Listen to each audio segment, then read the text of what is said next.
¿Qué me pueden decir de la meningitis? ¿Qué piensan que es la meningitis? ¿Qué me dice? Ya me mandaron las listas de ustedes, ¿verdad? Sí Una me lo inflamación, mandaron, doctor. Diana. ¿Dónde? Es una inflamación. Ah, dime así. Bien. ¿Es una inflamación? ¿Qué más? Sí, doctor, es una Eh, inflamación secundaria a una infección que se da principalmente en el espacio supraracnoideo. ¿Sí? Pues este es el que se encuentra entre la pia madre y la aracnoides. Y a madre, muy bien. ¿Qué más? ¿Qué me puedes decir? Bueno, hay diferentes clasificaciones Mm, donde pues tenemos la bacteriana o la viral, dependiendo el microorganismo, ok. pero también el mecanismo de cómo se obtiene ¿Cómo la se presenta? infección. ¿Cómo llega al cerebro la infección? ¿Por dónde pueden llegar? Díganme ejemplos. Una infección pulmonar o en el oído. Muy bien, una infección pulmonar. Muy bien. Ok. ¿Qué otras vías hay de que llegan los bichos al cerebro? Por un absceso. Un absceso. Bueno, está bien, más o menos, sí. ¿Dónde? Por un traumatismo. Traumatismo, excelente, muy bien. También podría ¿Más? ser por la alimentación, ¿no, doctor? ¿Por la qué? Por una mala alimentación.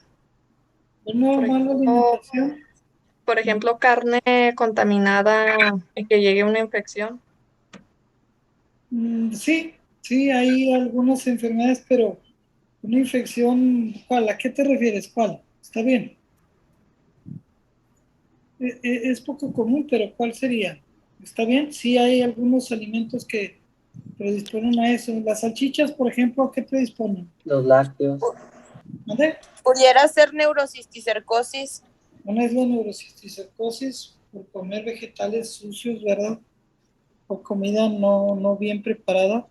Este, cuando comes salchichas, ¿qué bicho puede llegar? ¿Qué bicho puede llegarte ahí? Por ejemplo, un hot dog en la calle.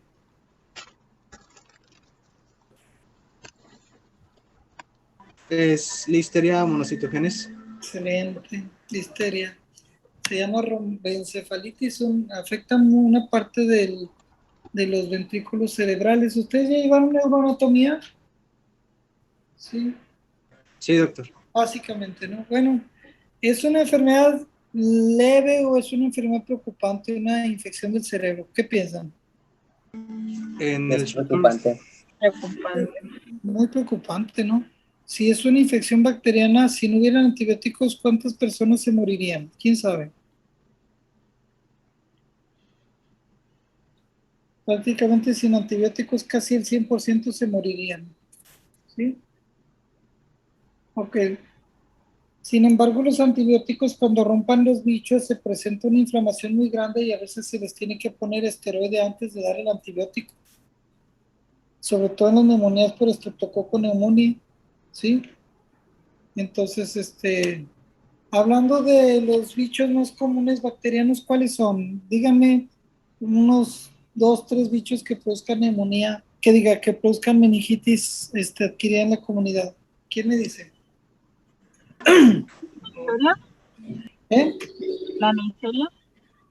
¿A qué? ¿Listeria? Bien, sí, pero no es la más común. ¿Cuál otro? ¿Cuál sería el Pues más común? el El, estreptococo el estreptococo neumonía. Muy bien. y la Neisseria, Haemophilus influenzae. Hemófilus, influenza y la Neisseria meningitis. Entonces, vamos a empezar a hacer algunas cosas. ¿Qué es la barrera hematoencefálica? ¿Quién me dice qué es la barrera? Pues es una barrera que no permite que entren, como quien dice, microorganismos al cerebro, ¿no? Excelente. Muy bien, pues es una barrera para el paso de los bichos, sobre todo, y es una unión muy cercana de las células, ¿no? De los endotelios, los vasos sanguíneos que llegan ahí a dar la nutrición al cerebro, tienen una Las células endoteliales están bien juntas, ¿no? Ok, entonces, ¿cuáles son las capas de las meninges? Eso es bien fácil. ¿Cuáles son? Las tres, díganme cuáles son. Dura madre, aracnoides Y pía madre. pía madre. Sí, Sí. bien, Carlos. Está bien. La dura madre está en la parte dura, o sea, en el hueso, en el cráneo. La pía madre es la de pío, es paz, pía madre. Y la aracnoides tiene unas arañillas así, pero es una capa que está, pues dependiendo mucho de la parte externa, se agarra con unas trabeculitas así, ¿sí? ¿En dónde está el líquido cefalorraquídeo, muchachos? ¿Y para qué sirve? El líquido En la parte cefalorraquídeo. subaracnoide, ¿no? ¿En qué? ¿En la aracnoides y qué? ¿Entre la aracnoides y cuál? ¿La dura o la pía? La pía madre. La pía, sí, la pía. Sirve para como una forma de un drenaje, un sistema de enfriamiento al cerebro. Es como un radiador que mandas así a tu máquina del cerebro a enfriar. Ok, está bien. Vamos a tratar de disfrutarlo. El espacio subdural, ¿cuál es el espacio subdural? ¿Quién me dice? La madre y aracnoides, el que se encuentra entre Entre dura madre y la dura aracnoides. madre y la aracnoides, está bien.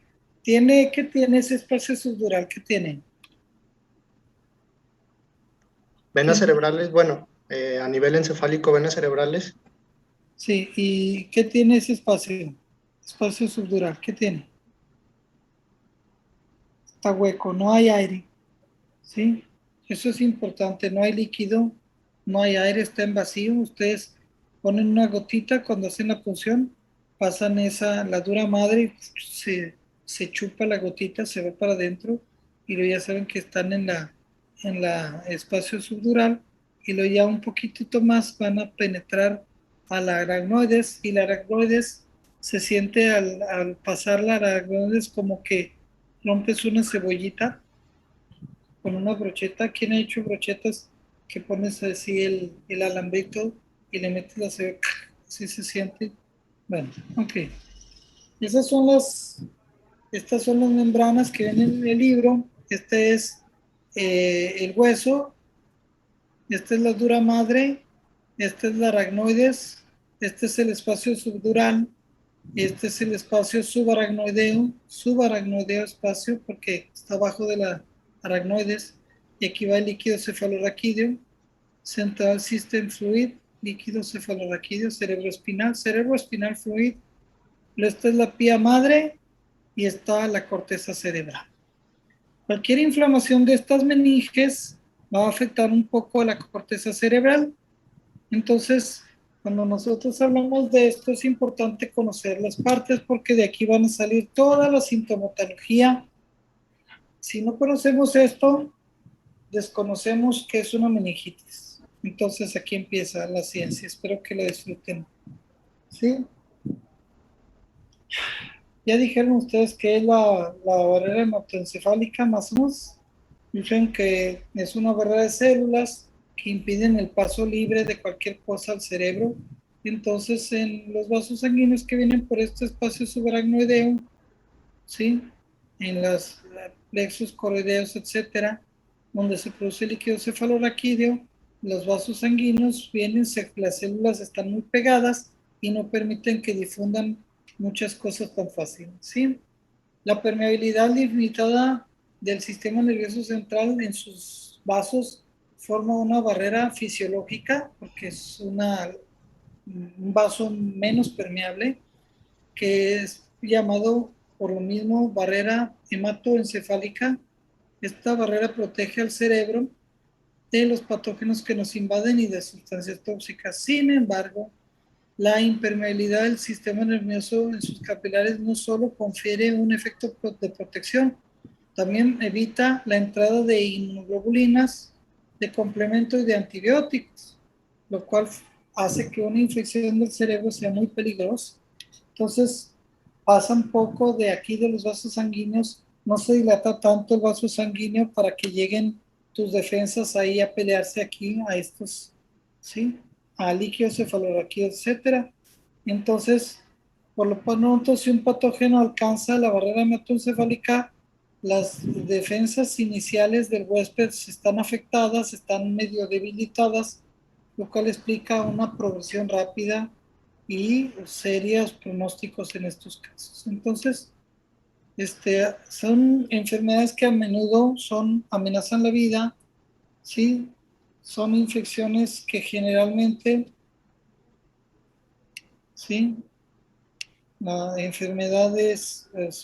enfermedades infecciosas que son emergencias porque pueden ser desastrosas y requieren tratamientos inmediatos, así como en las neumonías hay lo que se llama tiempo de la puerta a que llegues a la aguja, y de lo cual nos quedamos en decir tratamientos que hay para neumonía. Aquí probablemente lo vamos a ver también, y entonces requieren tratamientos inmediatos. ¿Está bien?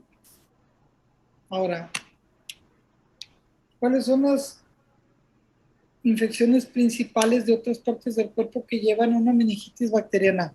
Generalmente, ¿de dónde vienen las infecciones?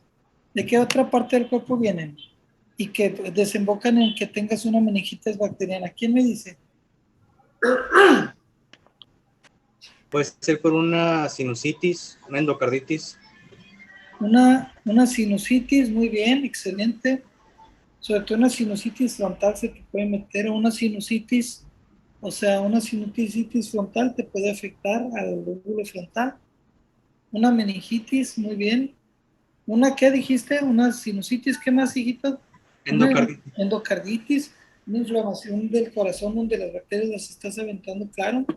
Sobre todo en estreptococo, algunos estreptococos producen mucho trofismo para invadir. Los estreptococos, hay unos que son bien malandrines, ¿sí? Hemolíticos, etcétera, ¿sí? Pero las infecciones bien dijeron, una sinusitis, una infección del corazón, la neumonía, no la olviden, la neumonía es bien común, ¿sí? Un favor, Sotiris, espero estés bien, me das chance, estoy en una conferencia. Me tardo un ratito, ahorita te llamo. Bueno, entonces, esas infecciones, a veces las infecciones de los huesos, colega, en las infecciones de las meningitis, de una otitis media, las infecciones del oído medio afectan al hueso y pum, abren y producen abscesos cerebrales o meningitis, o una infección de hueso aquí, a veces esta parte de la nariz, la parte alta, produce una inflamación del hueso en la lámina cribosa del etmoides, donde entra el nervio olfatorio, ahí, hijo de su mamá, y tienes una infección luego en el cerebro. Entonces, esas infecciones son importantes. Ok. ¿Cuáles son los síntomas que aumentan la posibilidad, que te dicen este paciente tiene meningitis? ¿Quién me dice? ¿Qué síntomas hay generalmente? Pues yo había leído, Digan, ¿quién? Los que quieran, hablen. Rigidez de nuca. Rigidez de nuca. ¿Qué más otros datos, hijos? fiebre, Lisbeth, fiebre, cefalea, cefalea, también estado mental alterado. estado mental alterado. Creo que lo que han dicho ustedes encierra lo más importante. Un paciente que tiene fiebre con una alteración del sistema nervioso central, alteración mental, que es una alteración mental, pues que dice alguna incoherencia o está somnoliento, no lo despiertas con fiebre, ¿sí? Y lo que dijo el colega también, rigidez de nuca, hijo de su mamá, aumenta mucho la probabilidad de que tengas eso. Entonces, es una enfermedad bien malandrina, ¿sí? Pero si hay una triada que les hace ver esto es la rigidez. ¿Por qué? Porque acuérdense de la estructura de las meninges, y si estiras así la cabeza o doblas la cabeza y les duele mucho, se está hablando que probablemente las meninges al estirarlas duelen. Entonces, pues una rigidez de nuca con fiebre y con alteración neurológica, esa triada Colegas, aguas, aguas siempre. Y esos 3 datos son de los más importantes para que ustedes consideren que hay una infección del sistema nervioso central. Sin embargo, tengo un cuadrito adelante que es bien práctico y que les va a permitir ver un chorro de cosas más, ¿sí? Y poder ver que hay datos locales y datos sistémicos. Entonces, muy bien. Una pregunta, si se considera o tienen un paciente ustedes que tiene probablemente una meningitis, ¿sí? ¿Cuáles son las pruebas que generalmente ustedes le harían? Se podrían hacer pruebas físicas con el signo de Kernick y Ursiski y una de líquido cefalorraquídeo. Muy bien, alguien que opine también diferente al coleguita, muy bien. Nomás agregando, pues también la escala de Glasgow. Muy bien, es una escala de Glasgow, perfecto. Las pruebas de rigidez, como dijo el doctor, ¿está bien? Una punción lumbar, dijo algo importante. ¿Les preocupa algo con lo de la punción lumbar? Te voy saliendo, ¿eh? ¿Les preocupa algo con relación a la punción lumbar, muchachos? Sí, vamos a encontrar elevados los leucocitos. Eres Meraz, ¿verdad? ¿Cómo te llamas? Jesús. Jesús Meraz, ¿verdad? Sí, doc. Ok. Entonces, ¿qué te preocupa con cuando haces una punción? El color y las células que contengan. Ok. ¿Cómo debe ser el líquido cefalorraquídeo, muchachos? ¿Quién sabe? Procedimiento, ¿Qué? pues transparente. Dime, Michelle. Color agua de roca. Ok, Juanito, muy bien. Agua de roca. Juan Lerma, ¿verdad? Así es, doctor. Células, ¿cuántas deben tener células? Anótenlo. El agua es de roca. El agua debe ser así cristalina, hermosa, transparente. ¿Sí? ¿Qué más? ¿Cuántos leucocitos deben tener? Menos de 5 por milímetro cuadrado. Menos de 5. Hay gente que dice menos de 4. Si menos de 5 está bien. ¿Y qué tipo de células son? ¿Polimorfonucleares o mononucleares? ¿Quién sabe? Mononucleares. Ok. Son los que migraron, ¿cómo se llaman los monocitos que migran a un tejido? ¿Cómo se les llama? Macrófagos. Son monocitos. Macrófagos tisulares. Excelente. ¿Quién lo dijo? Yo, doctor. Felipe. ¿Cómo te llamas? Felipe. Felipe, muy bien, Felipe. Excelente. Entonces, los monocitos que van a los tejidos a defendernos se llaman macrófagos tisulares. Los que llegan, por ejemplo, al pulmón son macrófagos alveolares. Los monocitos que llegan ahí en el hígado, en el vaso, células de Kupffer, macrófagos pulmonares o alveolares, etc. Muy bien, son lo mismo. Muy bien.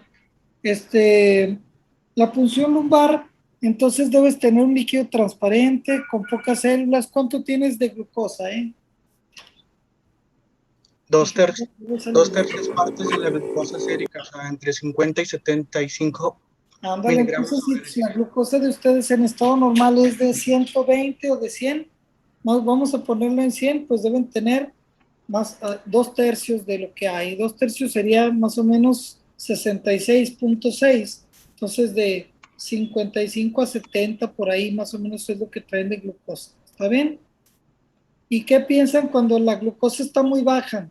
Cuando la glucosa está en 20 y la glucosa en la sangre, pues le hacen al paciente, le sacan el líquido y a ver, agárrale un Destrostix al líquido, ¿sí? O la llevan rápido al laboratorio, chécame rápido la glucosa y al momento le pican y el paciente tiene 100 en sangre y le encuentran 20 en el líquido cefalorraquídeo. ¿Qué piensan? ¿Una meningitis bacteriana? Que haya alguna bacteria o células o una inflamación que se están comiendo el azúcar, ¿no? Entonces, tanto la inflamación como las células. Entonces, y ven las células, 500 o 1000 células, la madre, o más de 200 células. ¿Y las proteínas cómo deben estar? ¿Quién me dice? Menos de 45. Menos de 45 o 40 miligramos por decilitro. O sea, por la décima parte de un litro. Entonces, menos de 450 miligramos por litro. ¿Está bien? Cuando tienes más, dices, algo está muy mal. Hace poquito vi un paciente con una inflamación de ya del cerebro, pero del cerebro que baja, de la médula espinal. Y entonces tenía leucocitos de 60, ¿no? Pues muy mal. La glucosa un poco consumida, tenía de 100, andaba en 41. Ese paciente está mal, ¿sí? Entonces le hicimos un estudio de resonancia y luego los de la aseguradora, no, ni madre, que no tiene porque la resonancia salió normal. Y les tuve que hacer una carta. Oigan, ¿quién es el que hace el diagnóstico? ¿La resonancia o los clínicos? El paciente no podía mover de aquí para abajo, no podía orinar, no podía hacer popó, no podía apretar las pompis y sentir el ano ni nada. Entonces tiene afectación motora, sensitiva y de los ínteres. Esa es una mielitis, es una afectación medular. Pero es que la resonancia le salió normal, pues la resonancia está equivocada, pero el médico no. ¿Sí?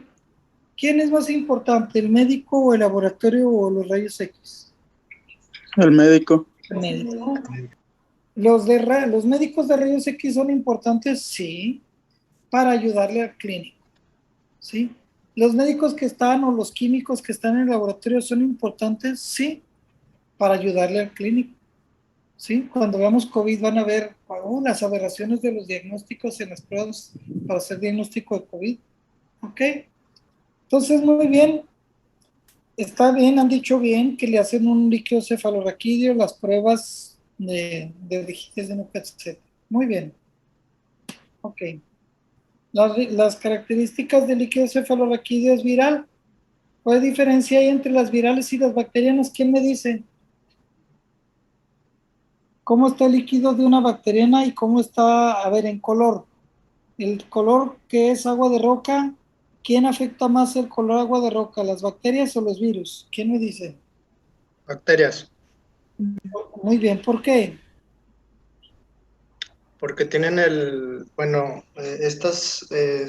cualquier infección bacteriana ¿Sí? suele ser más supurativa a nivel de pus. Excelente. Generalmente la mayoría de los bichos más importantes. Entonces, activas el complemento, aunque es difícil, aumenta la permeabilidad ahí y llegan tarde o temprano anticuerpos, y los anticuerpos son proteínas y suben las proteínas, y entonces empiezas a dejar de tener transparencia, empiezas a tener turbidez, ese turbio, todo. ¿Está bien? Y empiezas a ver el color ya no tan bonito, en transparencia. Células, ¿qué tipo de células hacen los pacientes con infecciones bacterianas? Por ejemplo, neumones, ¿son polimorfonucleares o son mononucleares? Polimorfonucleares. Excelente, polimorfonucleares son los que llegan, acuérdense la respuesta para bacterias extracelulares polimorfonucleares. ¿Sí? Si tuvieras virus, ¿qué células predominan? Linfocitos. Mononucleares. Mononucleares o linfocitos, excelente, han dicho muy bien, está muy bien lo que están comentando. Y en relación a la glucosa que hay, que son generalmente pues 2/3 de la glucosa, o sea, ¿quiénes andan consumiendo la glucosa a 30, 20, 50, así? Si tuviéramos la glucosa en sangre en 100, ¿cuáles la bajan más frecuentemente, las bacterianas o las virales? Las bacterias. Las bacterias. Excelente, muy bien. Hay un exudado inflamatorio, las células también comen, los polimorfonucleares también comen, etc. Pero no quiere decir que también los virus, las infecciones virales, no, porque también aumentan las células linfocíticas y también los linfocitos requieren energía, a veces bajan también. La familia herpes, los virus de las paperas, también bajan, la glucosa, pero la baja mucho más las infecciones por bacterias. Muy bien. Ok, ya casi vamos a dar las 4, vamos a ver. ¿Qué complicaciones se asocian con una meningitis bacteriana, muchachos? ¿Qué han visto? ¿Complicaciones? Convulsiones. Convulsiones, muy bien. Ok. Ceguera y sordera. Ceguera y sordera, muy bien dicho eso, excelente. Cuando se acumula líquido cefalorraquídeo, ¿cómo se le llama? Hidrocefalia. Hidrocefalia, Juan. Excelente, muy bien. Perfecto, hay un chorro de complicaciones. Los pacientes pueden morir sepsis, se mueren los pacientes. Ok, trombosis del seno venoso cavernoso. No, hombre, una locura, sí. En adición a la administración de antibióticos, ¿qué modalidad terapéutica puede mejorar el resto de todo lo que le va a ir a un paciente con meningitis? ¿Qué puedes decir? Le voy a dar antibiótico y dices, espérate, antes, ¿qué hago? ¿Qué le puedes meter antes del antibiótico? ¿Quién me dice?